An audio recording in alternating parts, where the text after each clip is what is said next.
Hey, Hello. good morning. Not good morning. I'm used to my work Zoom meeting saying good morning. You guys get a better look than my Zoom calls for work do. I brushed my hair and put on some lip gloss.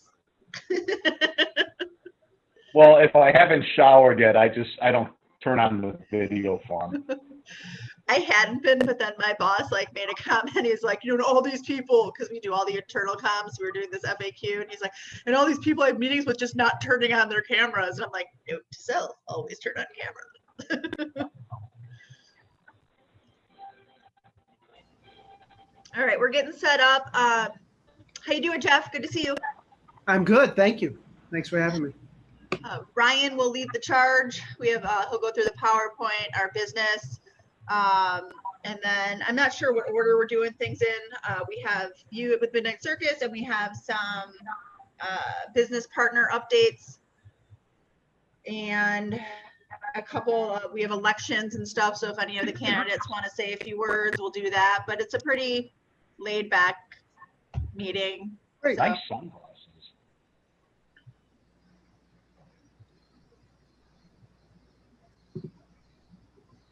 Hi, Marie. Nice background. Oh, you know what? I didn't load the photos onto the PowerPoint. I just used the words. But Marie's photo is from Midnight Circus. She's running for a board seat, so it's her. It's actually with you, Jeff. Is it? Well, Yeah. she's got my vote. That's awesome. That's great. Sweet. Yeah, we'll get those on the website this week. I'm eyeing Katie's bar. I see Tito's. I see Bailey's. I see Tanqueray. One What for else each is- child. Yeah, you're muted. Always. I read your lips. I got Matt to take the girls out in the car tonight, so I'm here by myself, and it's no one's screaming in the house. Oh, that's nice. I banished mine to the basement. We'll see if they stay there. I'm solo.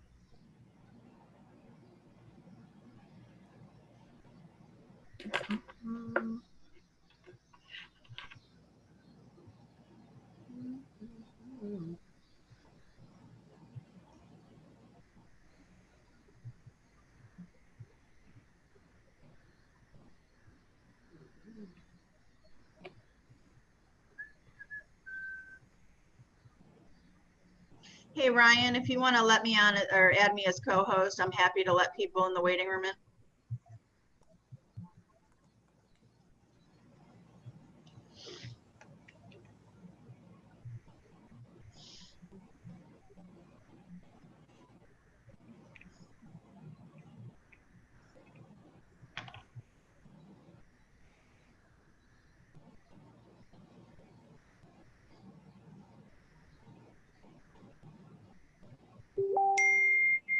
You guys hear me? Yeah. Yes. All right. I need to figure out how to add you as a co-host. Sorry, I signed in on my personal account, I think, not my JPF account. There you go. All right.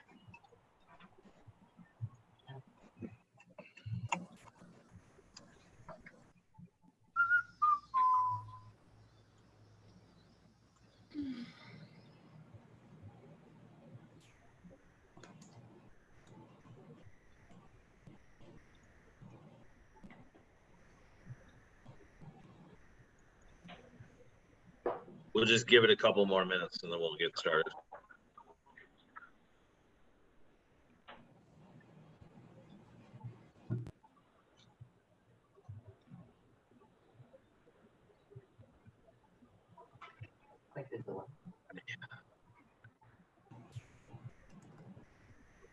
Rob, I'm not used to you with a mustache. Freshly shaved and trimmed today.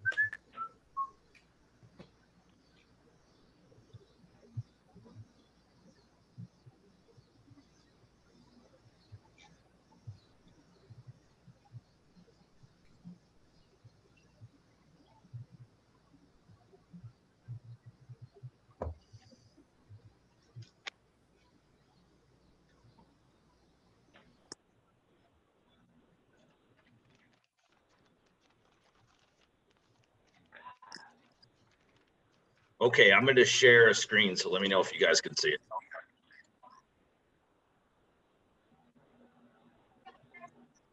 Can you guys see the PowerPoint? Looks good. Yes. Yes.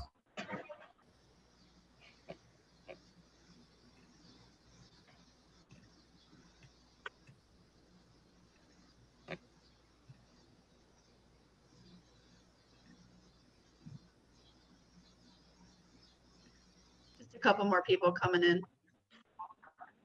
Yeah, I see.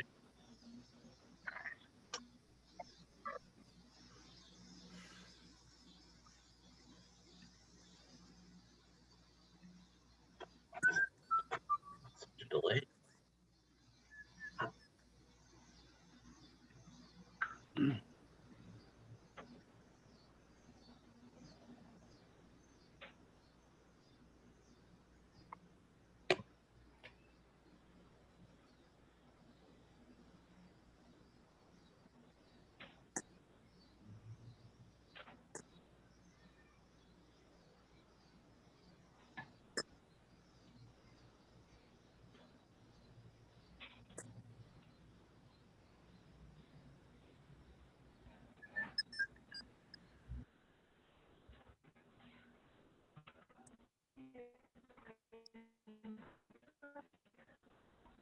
Wasn't it over there? What I said. It's a Hey, white one, right? Ryan, just a heads up, Yvonne called me from North Branch. They're slammed right now, so she can't make it. So I'll read the update from her. That's a good to have. Yeah, that sounds.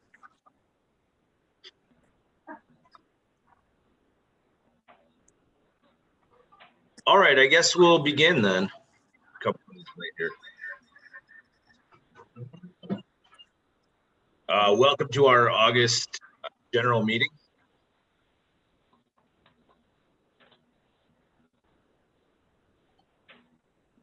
Here's the agenda here. We'll try to go as quick as we can. First, I want to announce my retirement. Maybe you guys have seen this on Facebook or link on Twitter. I've got a long message on there, but the short thing is that I've been doing this for 5 years. I'm one of the co-founders along with a group of others. Some of the people on this call. I really, really appreciate the opportunity to lead and build this organization up. And I've long felt that at the end of this term next month, that JPF can't really grow unless we have leadership that continues to build from the ground up. And now is the time. So I'm really looking forward to new leadership coming in onto the board. We've got a lot of great people that are coming through the wings here. And that's kind of it for me. Like you said, I'm much more prose in my writing than I do in my speaking. So that's it for me.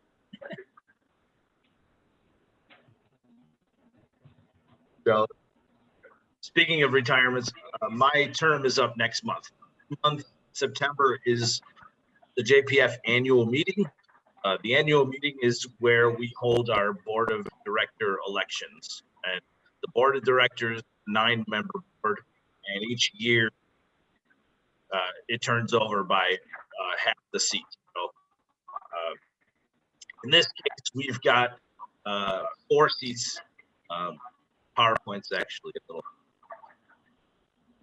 actually way off. It's actually the president, the secretary. I'm sorry, the president, the treasurer, and 2 director seats. So this is actually last year's. Oh, here we go. All right. President, we've got Maggie. This goes back in. Treasurer is our current treasurer, Katie Hoy Stratton, running for a 2nd term. And we've got 2 directors.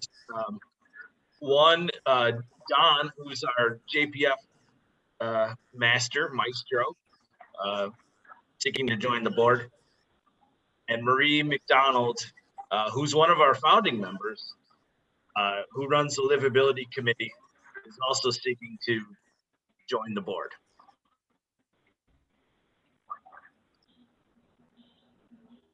I'm not going to say much here. I'm just going to let you guys read this real quick. These are our statements of interest and our bios. These are also posted on our website. These are posted on our website if you guys want to read more. A little bit about each candidate running and why they want to run for JPF.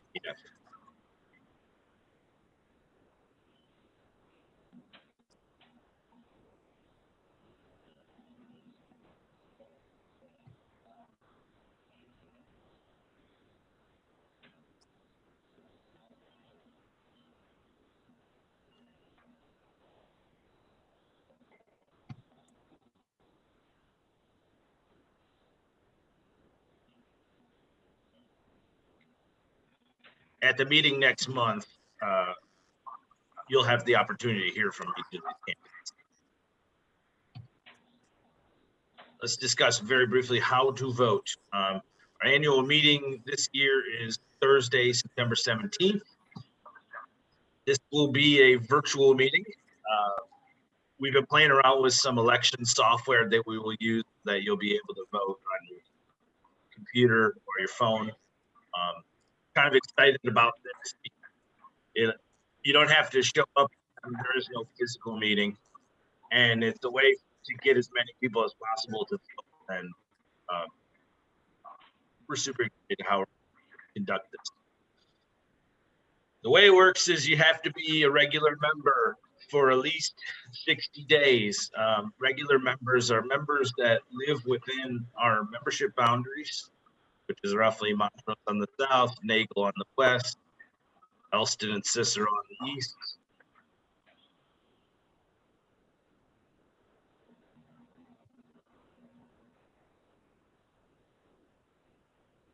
We also have an amendment to our bylaws that is being proposed. And I'm going to turn that over to Rolando. Yeah, so there's not too much here to say. We're proposing an amendment to the bylaws. When we created the bylaws, we didn't really consider, we thought Ryan would be around forever, right? He'll be president forever, and he's quitting on us. So we're not letting him go that easily. And we are proposing to create a president emeritus or a past president role to continue kind of the institutional knowledge that our presidents bring to the organization. It would be a non-voting role, but again, it provides the presence and the knowledge gained over the years to the existing board.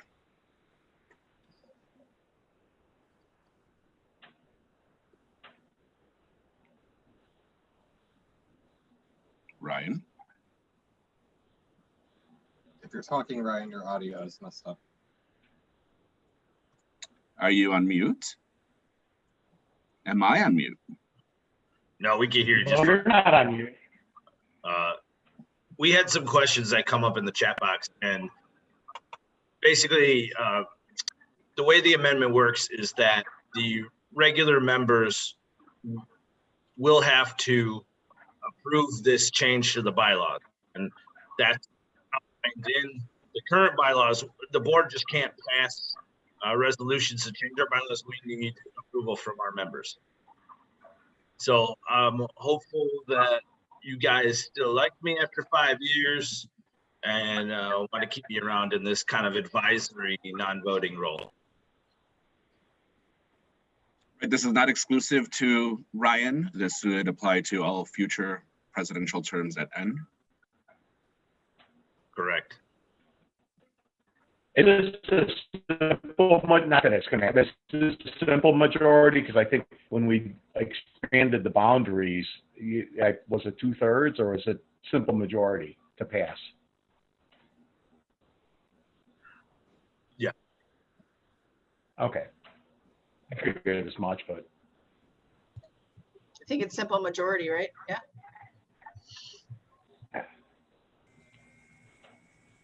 It's a simple majority to pass.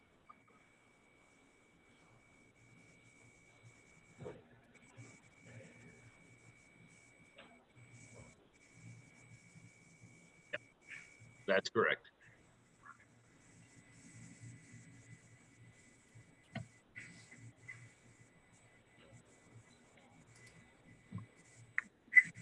Okay, next up, we wanted to take this meeting a few minutes to just kind of give everybody updates on what some of our JPF business members are up to during the pandemic here. So I'll turn this over to Nick Davis from Weston's Coffee to say a few words about what's going on at Weston's.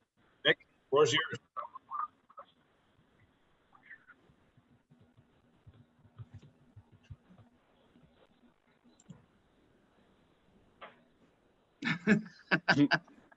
I didn't say much, don't worry. Can everyone hear me all right?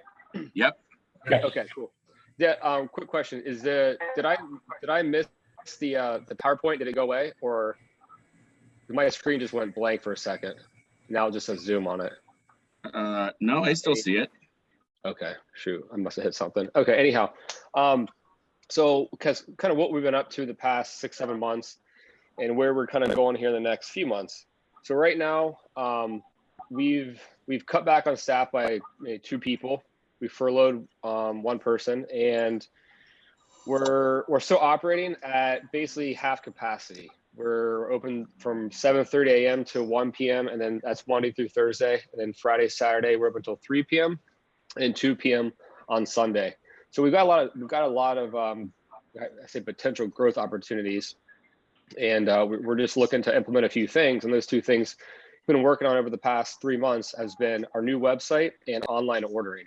So you'll be able to place an order online now, and I'll be doing a lot more marketing around that, where then that goes straight to our point of sale system, basically going right to the kitchen display. So we'll be able to get your products out to you much quicker. You don't have to wait in line. You can give us a heads up.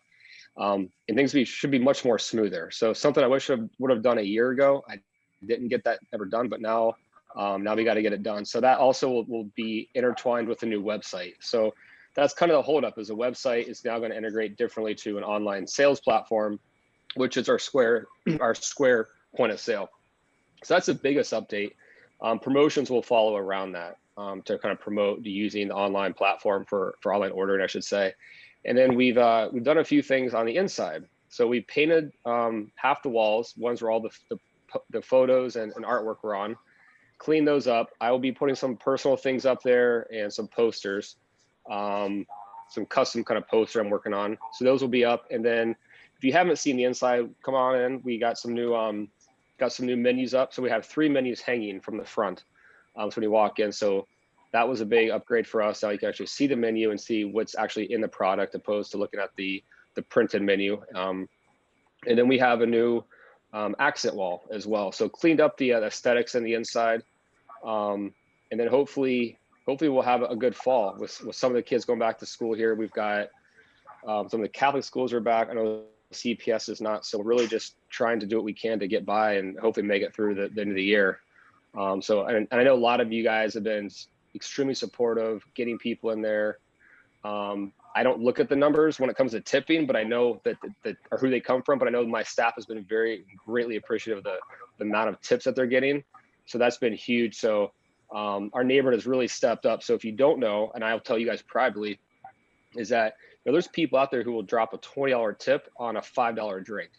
And that's been very common, where people are doing this, very generous, giving generously to our staff. So if you're one of them, that's awesome. That is freaking amazing that people are doing that stuff. So I've not put that out there publicly, but I just want to say that, between JPF and I'm sure there's others out there and other businesses that are getting that kind of support, it's awesome. And that starts with folks like yourself, right? You live in the neighborhood, you support us.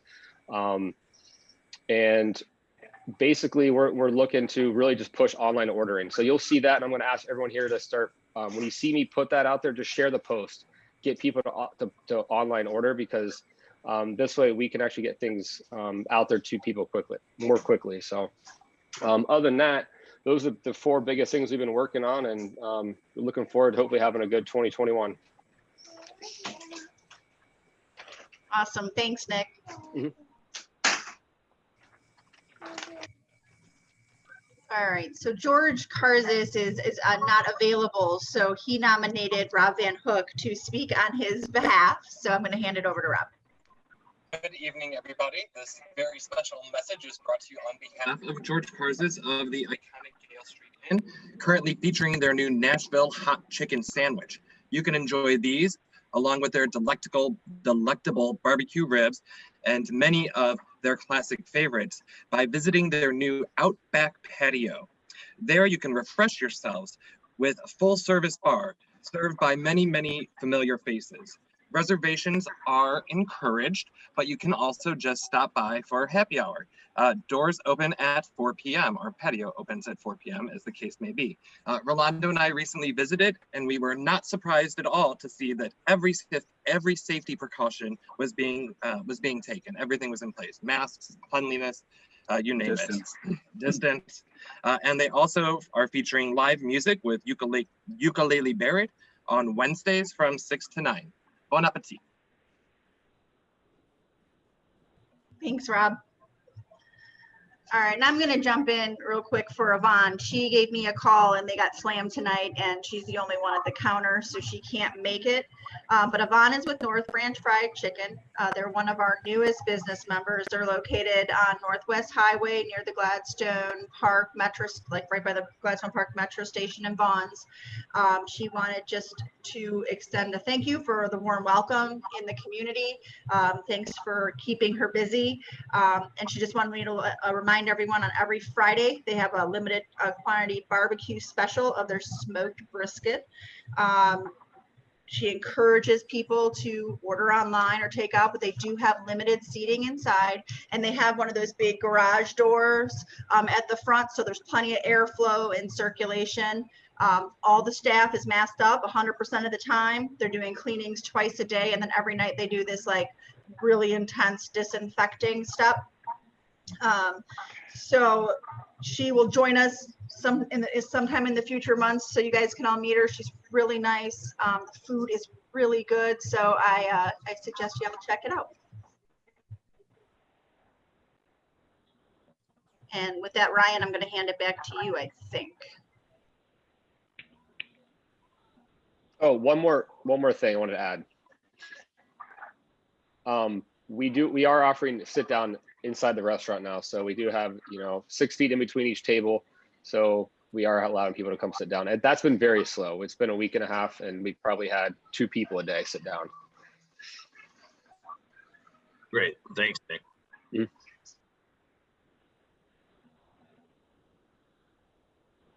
Maggie, do you want to talk a little bit about the business raffle? Yeah. I'll just give you guys a quick update. We're listening, and a lot of people have told us they really liked those raffles. They had been saving receipts and we're wondering where they went. We did take a little bit of a time off with those, but we are going to bring them back in September. They're going to be a month long this time. You can expect at least 2 or 3 of them this fall. We'll definitely commit to doing September and October, and then we're going to kind of figure out what we're doing in November and December with small business and Small Business Saturday and holiday shopping. So we'll keep you guys in the loop. Right now, it looks like one of the great prizes, thanks to George Karzis at Gale Street Inn, we have a $50 gift card for them. And we've also had some members generously donate. So thanks to the Mavericks and thanks to Don Palachek. So there'll be a couple prizes going forward. So thanks to everyone who participated in that. It's a nice showing. All you have to do is have a receipt to one of our local businesses, our business partners, or a list of local favorites that we'll publish. You email that to us and you get an entry, and that's it. So watch Facebook, watch your emails, and I'll be sending out something this weekend with more details. Thanks, Maggie. At this point, we'd like to turn it over to Jeff Jenkins from Midnight Circus. Jeff, thank you so much for joining us tonight.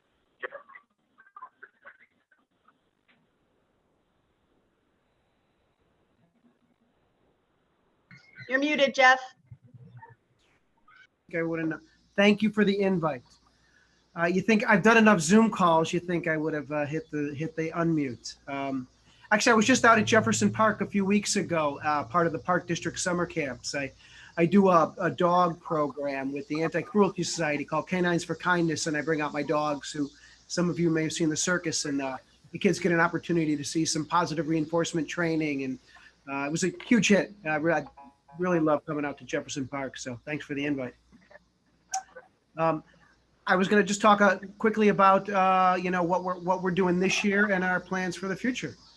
We are undergoing a fundraiser here. We're hoping to raise enough to help carry us through to 2021, given that the COVID has hit everyone really hard, particularly arts organizations like ourselves.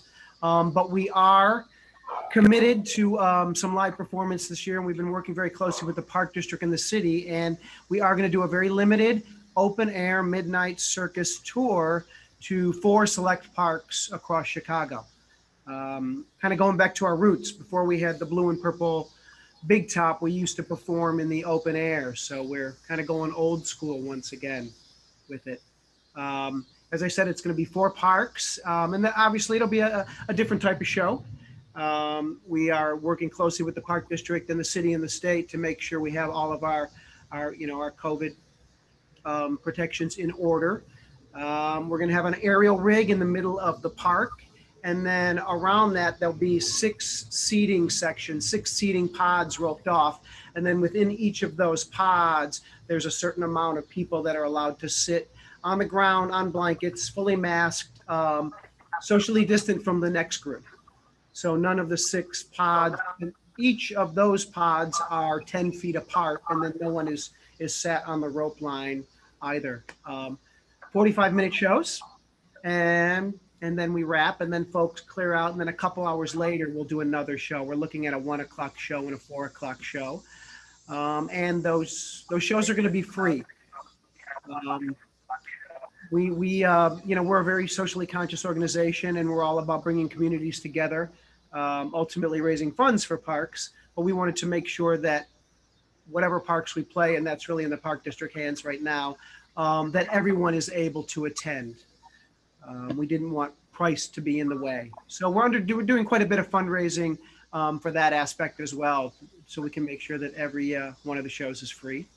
We're strong arming all of our elected officials and all of our aldermen to donate, and they've stepped up. They've been good so far.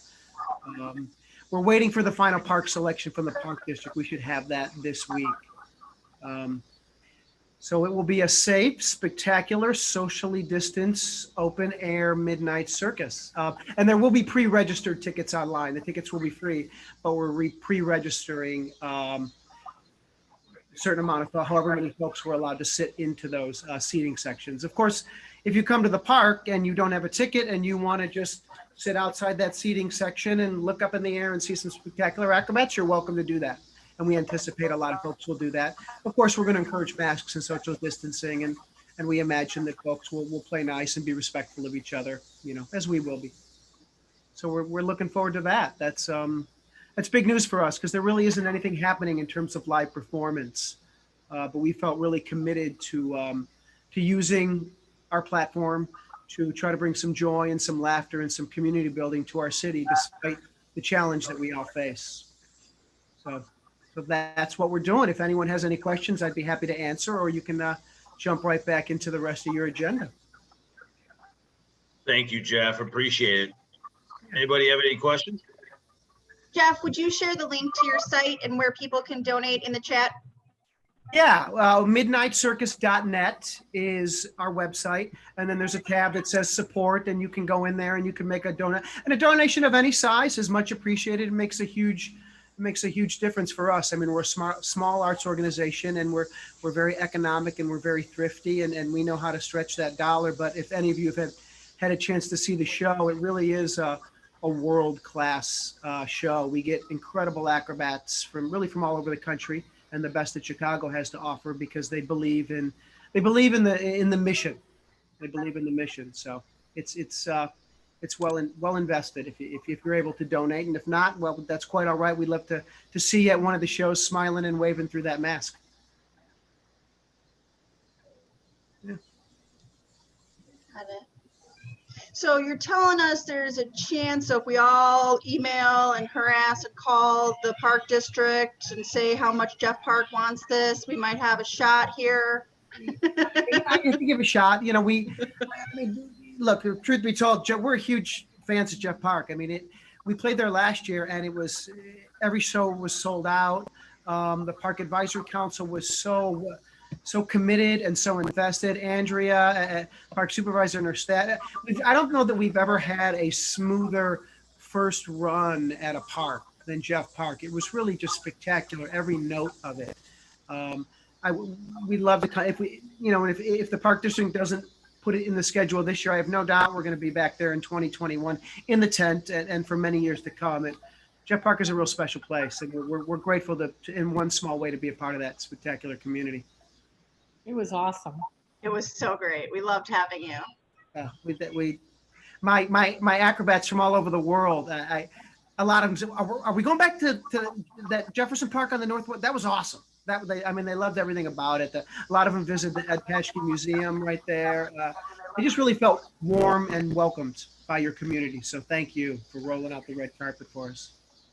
Well, you have volunteers when you come back. Deal. I have a question. Yeah. And do your production folks, are they part of any specific guilds for lighting, sound teching, gaffing, engineering, etc.? Were they under that fundraising thing that happened a little while ago that Metro put forward, or are they just sort of like contractors that we might be able to help out another way? Well, all of our acrobats are essentially freelance performers. We don't really have a lighting technician. I hang the lights and we turn them on. That's as fancy as that gets. And then our music is done by our DJ, my boy Elroy. And then the live music is done by a lot of the acrobats. Some of them were able to get some of the small grants, and that sort of thing. They're doing okay. Our folks are doing okay right now. We unfortunately, periodically, we got some grants from the city through the Department of Cultural Affairs and Special Events and some others, but this year they chose to bypass us on those, unfortunately. But we had a few foundations kind of step up, and one out of New York City, of all places, just out of the blue said, we see what you're doing, we love it, and we'd like to help. So that helped fill that hole a little bit. So the other thing, Jeff, you might want to put on your thing is that a lot of people that work for large corporations, they have matching donation programs. Yes. You might want to suggest that people use their matching donation programs. Yeah, I think it's highlighted in our support section, but we had one employee from Grainger, which is a big industrial corporation. They sent us a matching, and that made a huge difference. Huge difference for us, but I could highlight that more because I know that a lot of corporations do that. So that's a good idea that we should make it a little more prominent under our support. And especially right now, the large corporations are telling their employees, please, if you're doing this, make sure you actually, put in for those. Yeah, activate that grant. Yeah, This is our biggest, we've never done a big fundraising push. We've always just relied on our ticket sales and some of the grants and small fundraisers. But for us, this was the first big push. And I'm heartened by the support we've gotten. I think we've done a lot of good work for 14 years. We've given over almost $1.5 million back to communities and parks across the city. And so we're starting to see some of that good work come back. That's awesome. Thank you. Sorry. Thank you for answering. No worries. Thank you for having me. It was great. And thanks for doing what you guys do. It's great to see active, engaged community members forming a group like yours and making a real difference. Our city needs it now more than ever. Thank you, Jeff. Appreciate those kind words, and thank you for taking some time out of your busy schedule to come talk to us. It means a lot. All right. Take care, y'all.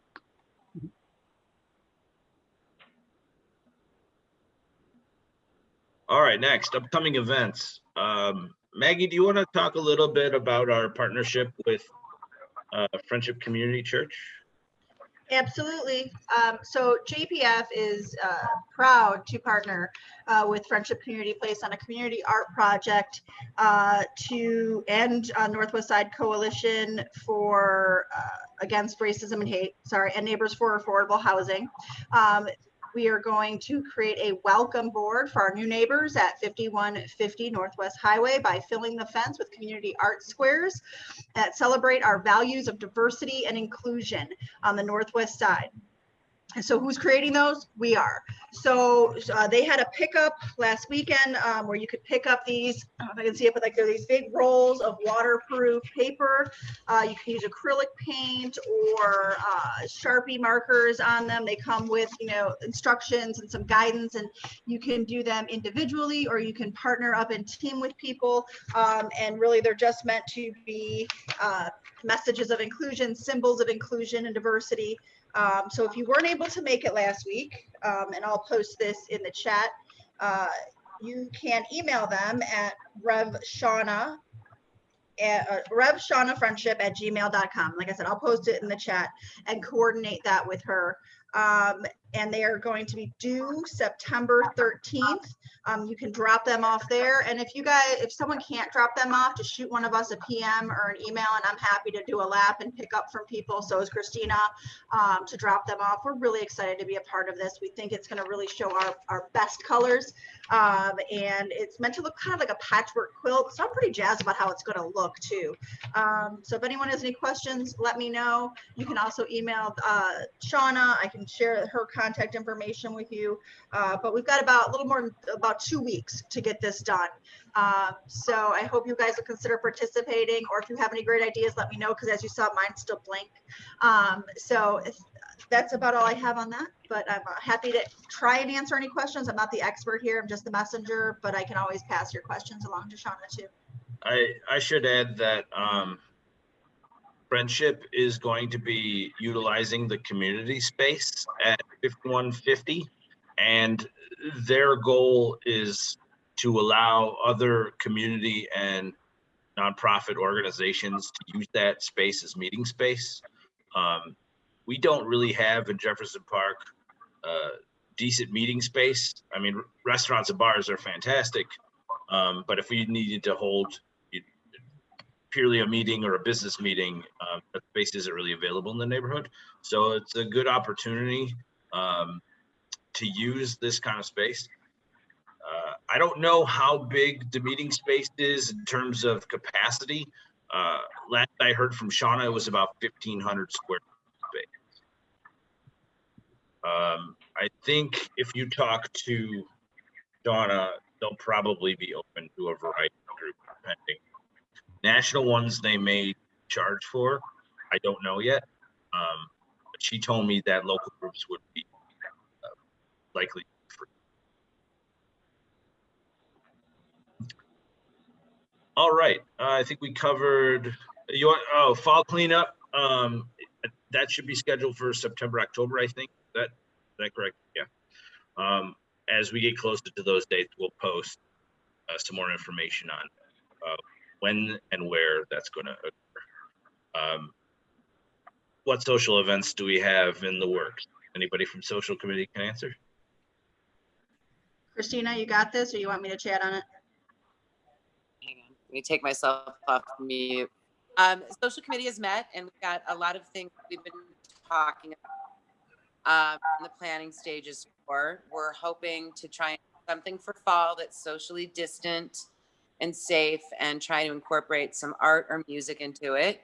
But we're still researching. There's, we've got to see what we can do and what's safe and what's allowed by the city.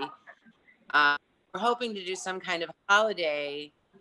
Obviously, we're not going to be able to do the big party at the park, but we're hoping that we can do something with Jefferson Park itself as some kind of a holiday ornament drop off, something that will involve art and kids and the holidays, and then help out the park, help decorate the park itself. So we're still in the planning stages for that too. But we've reached out to Jeff Park, and they, we'll talk with them more. We'll talk with Andrea there about what's feasible and what we can do. But we think that would be something fun, because kids are going to be sick of being at home, and it's a kind of happy thing we can do that's socially distant. So those are the big updates. We'll announce more as things get finalized.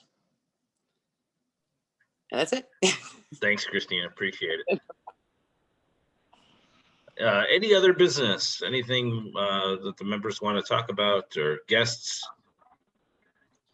Ryan, you had a request for any updates on development or anything else around the neighborhood, if you have any? Yeah, we have one request that just came in today, actually, from Alderman Gardner's office to discuss the development proposed at the TCF Bank on Milwaukee and Gale. There's not been a meeting yet proposed, and I don't know anything further about what that development looks like, but we're trying to schedule something probably in the next week or two, and then we can share more information. Outside of that, specific to Jeff Park, I don't know. Last I heard about the firehouse was that should be on the Planning Commission's agenda in early September. I think that's like the 9th or 10th. It has to go through Plan Commission and then City Hall, but City Hall typically stamps things that Plan Commission approves. There hasn't been any changes to that project as far as we've all known. Lake Effect is still the tenant going into the main floor, and there's 9 apartments above. The design, as you've probably seen on Natick, is still the same. So when we hear more from that, then I'll be able to talk more. From comments, CVS space, I've not heard anything about CVS. That's something that we kind of have a list of things to ask the alderman when we go in there. I will add that to the list. Update on Old Fishman's.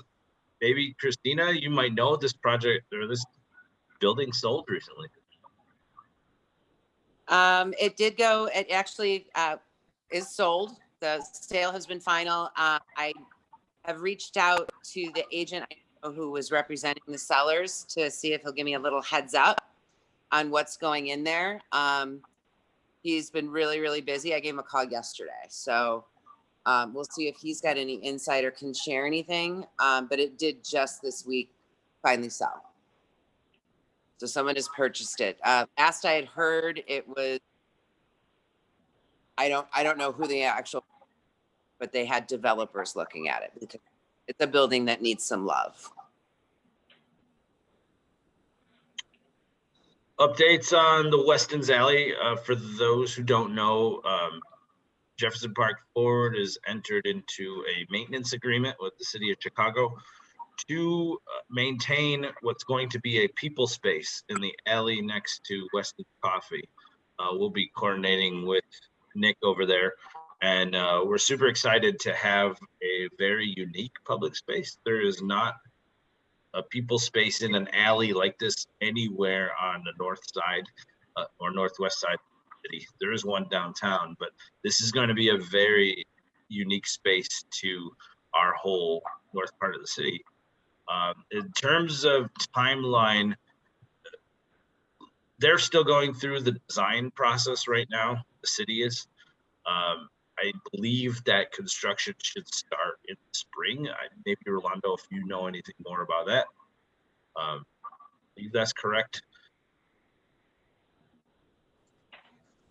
Yeah, spring probably. Or Nick, maybe you know about that. I don't know. In any case, the project is funded through TIF. It is in CDOT's construction plan. So it is going to happen, but there has been just various, I don't know if I would say delays, but it's just a very long bureaucratic process. Answering Nick's question about the homeless population at the transit center. Our board has had a little bit of discussion about this and about what we can do. Okay. Some of us are going to do a little bit of research about what it, either open or fund a bathroom, public restroom. And I don't know any more about what that's going to look like yet or how successful we're going to be, but it's worth our attention, I think. I also reached out to the chamber, and some of Nick's business neighbors, right, are experiencing a lot of the same difficulties that he is. Parkway, East Shell, Even Brad Natick talked about difficulties over in the parking lot behind the Natick News. They had tried working with Hands to Help in the past. They kind of fizzled, but maybe that's something we need to pick back up. Hands to Help. Lindsay Lapointe, Rep Lapointe, also reached out to us because there was a thread about that in Jefferson Park a month or two ago, I think, and I had messaged that if there's anything that JPF could do, please reach out, and she did. She's made a call to Hands to Help. They're short-staffed and underfunded. Six Corners Association currently funds the outreach they have for Six Corners. They have a part-time social worker that works with the homeless population there at Six Corners. Maybe this is something that we partner with the chamber and anyone else that's interested. I'm trying to raise the funds to maybe bring a part-time social worker over to the terminal and see if we can't alleviate some of that problem. I can speak to it from a transit agency perspective. I did reach out to CTA a year or so ago and kind of felt them out a little bit. My understanding is the biggest barrier is cost of maintenance. And then the conversation kind of fizzled. And then, but pretty standard that CTA and pays to just doesn't have it as a line item in their budgets to install, maintain, and monitor those things. So if we do want to bring them an idea, it'd be great if we could find some funding partners to support that, but it will be an uphill battle. Maggie, are they flat out against porta potties because it goes outside the realm? I mean, to me, that seems like the cheapest thing to put 2 or 3 porta potties there. The comment that was made to me was if they did it, they would want a sustainable, permanent fixture in the transit center. And at that moment, they were not willing to put, and again, I'm not speaking on CTA's behalf at all. They were in the middle of the construction of the transit center at that point when I had spoken to them, and they were not willing to talk about future plans, but they just indicated to me that they had not included it as a permanent fixture in the existing plans that they had. I mean, I think there are options, but we're going to be the least of their worries right now, especially because we're all asking the feds for billions of dollars at this point. But I think with enough stamina and enough people asking and doing work and willing to help, we could probably bring something to the table that's feasible.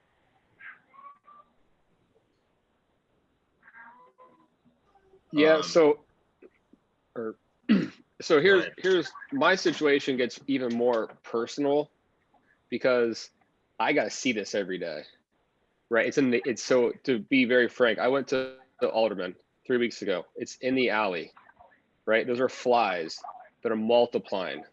Think if you walk into an outhouse, right, or a porta pot, and the amount of flies, those are accumulating now between the dumpsters. He said he does not want to have his hands on this problem because it's the CTA's property.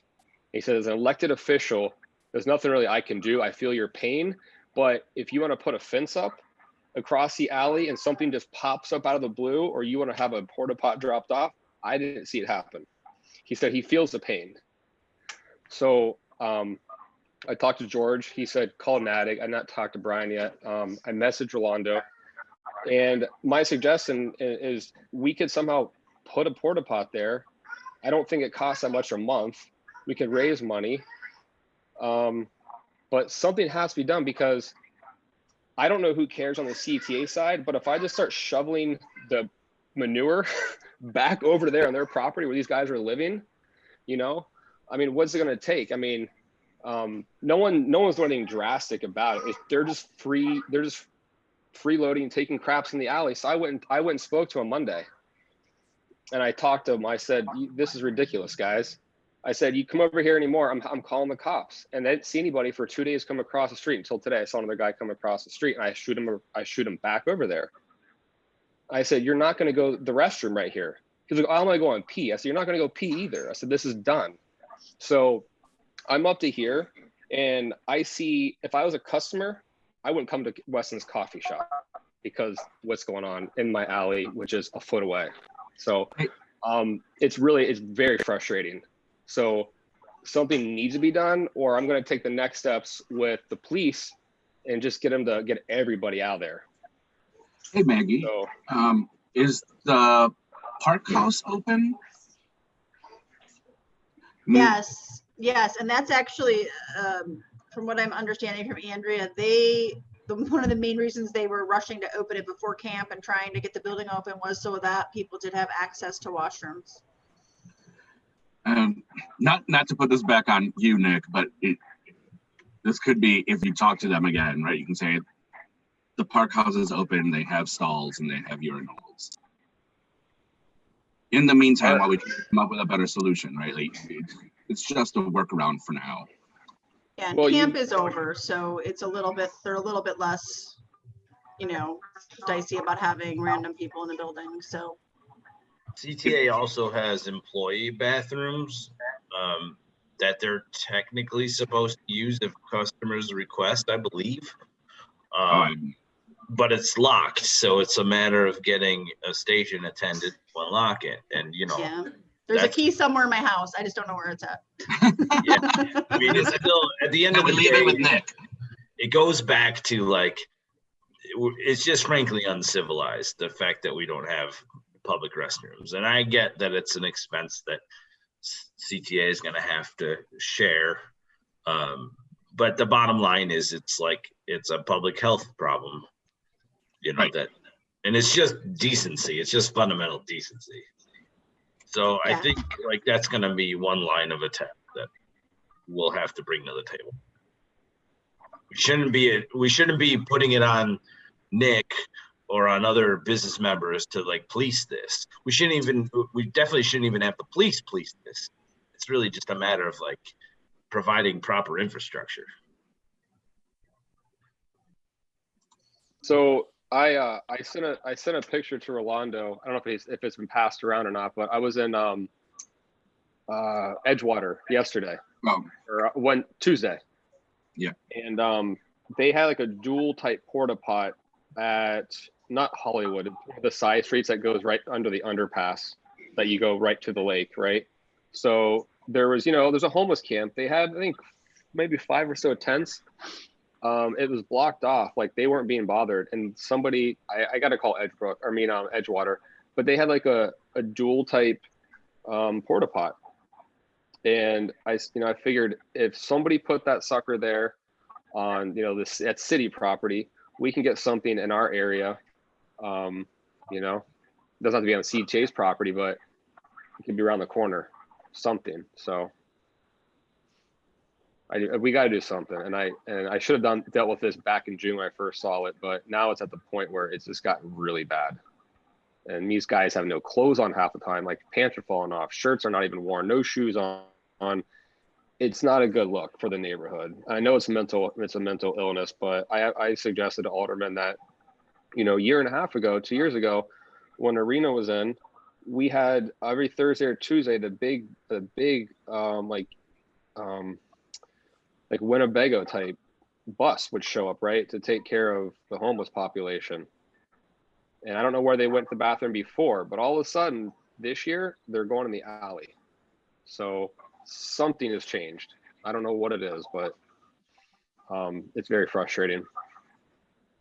Just to throw it out there, I remember when we did some research for some other transit centers that we were working on, the cost of a self-cleaning semi-permanent porta potty is anywhere between $6,000 and $15,000, and that's without maintenance.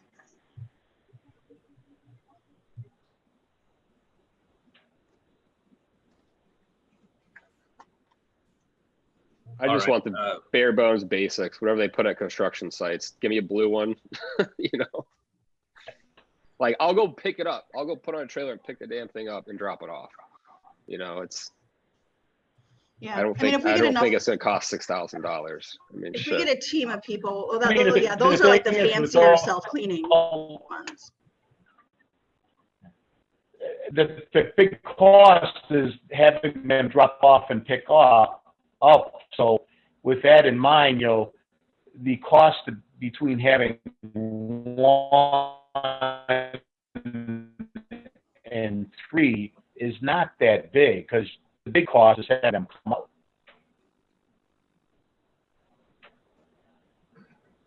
All right, well, we can save the rest of that for the chat with Jackie. I'll try and dig up the research I did on the self cleanings. And I think that the point of the self cleaning, I know that they're like short term, we should just get whatever we can, but long term, those cut down on the maintenance fees and the community pushback to that kind of stuff. That were the advantages of the self cleaning. But yeah, I think that we should continue to talk about this, and I appreciate Jackie coordinating something so we can have some dedicated time to give to this topic.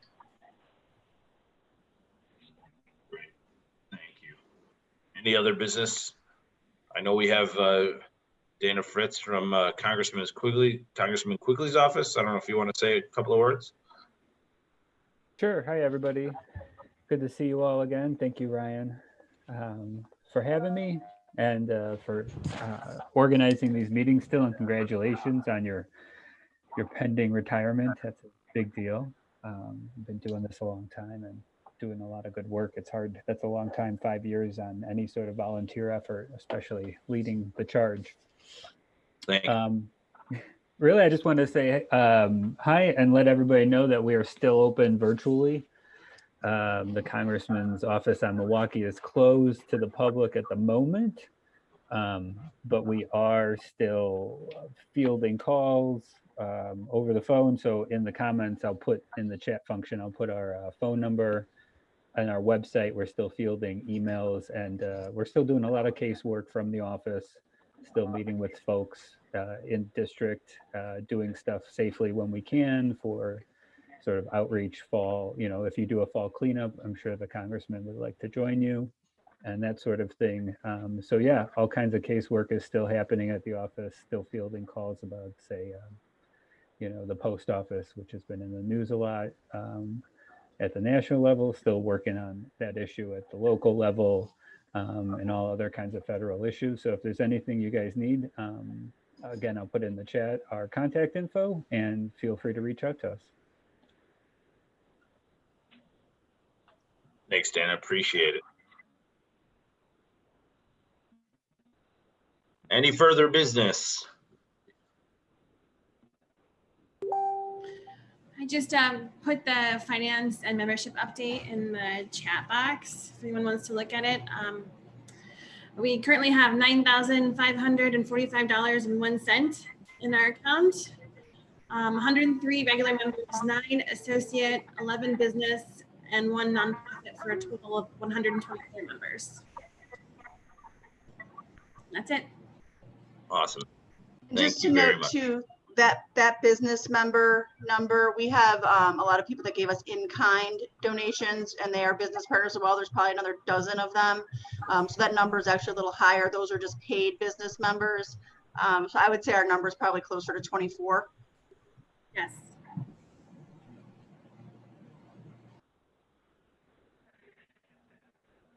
All right. I'd just like to thank all of you for attending our virtual meeting tonight. It's been a pleasure. And we look forward to seeing you next month at the annual meeting, and we'll be sending out some more information about how to vote. Thank you very much, and have a good night. Thank you. All. Bye. Thanks, everyone. Later, Mavericks. Thank you, everyone. Thanks, everyone. Thank you. Get out of the picture.